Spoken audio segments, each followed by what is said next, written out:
In recent years, there's been a heated debate among presidents, pundits, and ordinary Americans alike. Does character matter? Theodore Roosevelt had a ready answer. In the long run, said TR, character, quote, is the decisive fact in the life of an individual and of nations alike. But how does one define character? That's a bit like trying to define civilization. Both are abstractions, and yet most of us can recognize either when we see it. I care not what others think of what I do, said TR, but I care very much what I think of what I do. That is character. The evangelist Dwight Moody said that character is what you are in the dark. Ronald Reagan once observed, you can tell a lot about a fellow's character by his way of eating jelly beans. Then there was Abraham Lincoln's formulation. Character, said Lincoln, is like a tree, and reputation like its shadow. The shadow is what we think of it.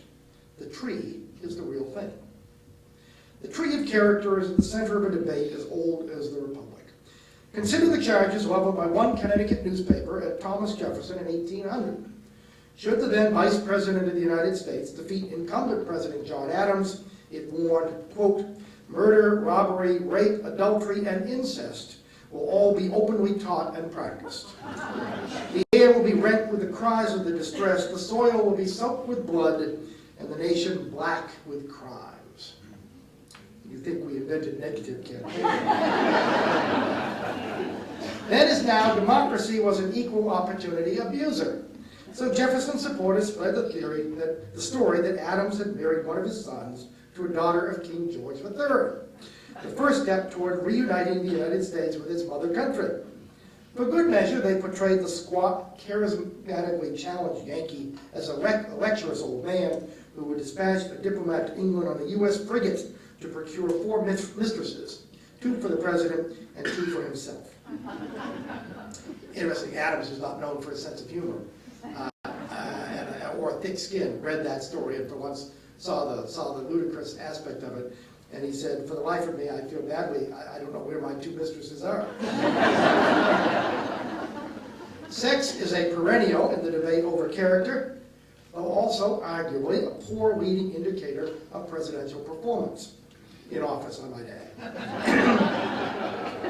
Certainly, present-day politicians have nothing on their 19th century counterparts when it comes to a scandal-mongering press. In 1884, Grover Cleveland, also known as Governor Jumbo for his size, he could give, well, I was going to say he could give William Howard Taft a run for his money. I'm not sure either one of them could run for their money, but in any event, Grover Cleveland was not a terribly charismatic figure.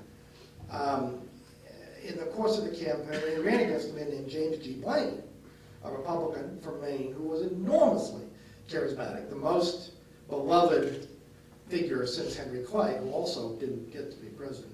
But anyway, at one point in the campaign, it was revealed that Grover Cleveland almost certainly had fathered as a young man an illegitimate child by a young woman in Buffalo named Maria Halpin. And of course, even then campaigns went into crisis mode. The equivalent, 19th century equivalent of the war room. And Cleveland converted what could have been the end of his career with a very simple 2-word telegram. It's 3 words, said, tell the truth. And by contrast, James G. Blaine, who had an impeccable private life, was credibly accused of somewhat less than impeccable conduct while in Congress, particularly where the public funds were concerned. The reporters, of course, jumped on the story. They immediately dubbed the child in question Little Tom Tidd. There were mass parades in the streets, Republicans saying, Mama, where's my pa? Gone to the White House, ha, ha. The Democrats, not to be outdone, marched behind torchlights chanting, James G. Blaine, the continental liar from the state of Maine. You know, they don't make slogans like that anymore. In the end, however, and I think it says something about the maturity of the American electorate, they made a decision that Grover Cleveland, who had committed a sin and who had been very upfront about acknowledging it, could be trusted with the public good, and that James T. Blaine, who was so impeccable in private life, should be returned to private life to continue to be impeccable. On the day after the election, the Democrats took to the streets with a new chant, "Hurrah for Maria, hurrah for the kid. We voted for Grover, and we're damn glad we did." In office, I think most historians would say, the voters were vindicated. Cleveland displayed plenty of character, standing fast against pension demands from the powerful veterans lobby. In the years after the Civil War, a third of the federal budget went to those glorious heroes of the Grand Army of the Republic. Grover Cleveland said, enough. It didn't win him any friends. In fact, it didn't win him a second term, but it was character. He vetoed so many bills, rather like President Ford, in an attempt to keep Congress from busting the budget, that he became known as President Veto. He was firmly committed to the gold standard. He was willing to split his own party down the middle, rather than yield to the free silver nostrums of William Jennings Bryan. No wonder it was said of Cleveland by one admirer, "We love him for the enemies he has made."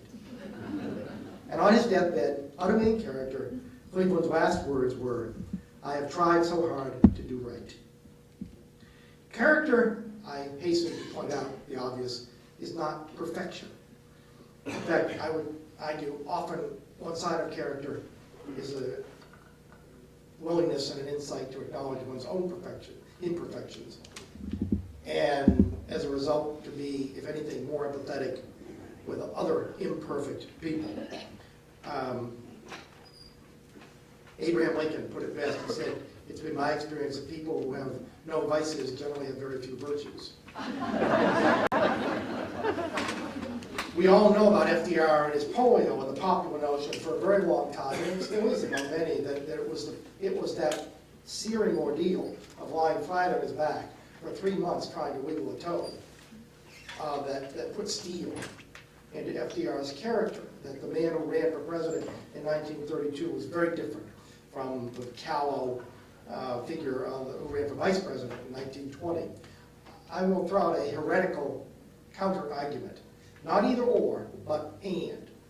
Oddly enough, I think it was his affair with Lucy Mercer and the consequences of that affair that humbled Franklin Roosevelt, that knocked the priggishness and the condescension and a lot of the casual superiority out of Franklin Roosevelt. He discovered that he was capable of sin, and probably a whole lot of other people, just as well-intentioned, just as vulnerable, were also capable of sin. And I think whatever it did, it made him, I won't say it made him a better person, but it certainly made him a person who understood humanity better than before he had displayed his own weakness. There are lots of virtuous presidents. If you take a narrow definition of character, James K. Polk worked harder than anyone, round the clock. He was a devout Presbyterian who banned dancing at the White House, certainly banned alcoholic consumption at the White House. Sam Houston said the only problem with the Polks was that they drank too much water. And Polk has been celebrated over the years as the kind of the author of Manifest Destiny, the man who actually added more territory to this country than any other president. But one way he did it was through something called the Mexican-American War.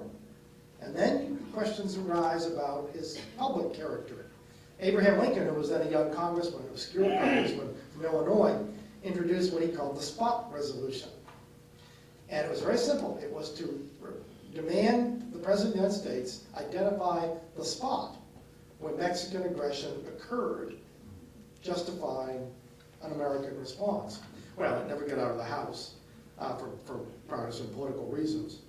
But 160 years later, we're still debating the morality of the Mexican War, which many, certainly Lincoln thought it was a war fought for the benefit of slaveholders who wanted to expand the country to the south so there'd be more territory for slavery.